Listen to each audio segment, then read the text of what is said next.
ఎవరు కూడా సోషల్ మీడియాలో ఒకటి ఎవరైనా సరే సోషల్ మీడియాలో మేము అప్లోడ్ చేస్తే ఏమీ కాదు, 7 సంవత్సరాల లోపే కదా, ఏమీ కాదు, కాబట్టి కోర్టు ఉత్తర్వులు ఉన్నాయి కాబట్టి మీరు ఏమీ కేసు కట్టకూడదు అనేటువంటిది ఎక్కడా లేదు.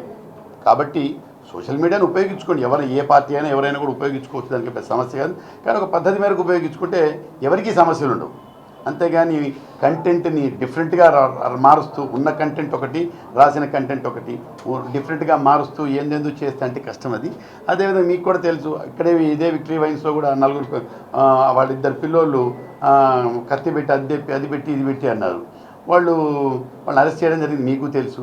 అదేవిధంగా ఆ రోజు మన విక్టరీ వైన్స్లో జరిగిన గొడవ కూడా ఎవరు నలుగురు జీప్ డ్రైవర్లు అండి, వేరే వాళ్ళు కూడా జీప్ డ్రైవర్లు వచ్చారు, తాగుతున్నారు, ఒకరికి మాట పెరిగింది, కొట్లాడుకున్నారు.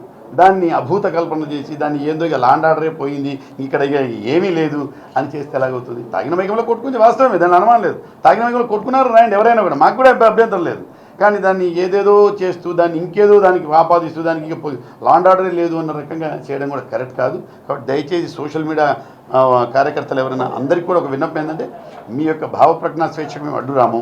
అయితే మీరు ఏది పెట్టాలో అది పెట్టుకోండి, మాకు అభ్యంతరం. కానీ అనవసరం నిందాపూర్వకంగా మాత్రం దయచేసి పెట్టొద్దండి. Thank you.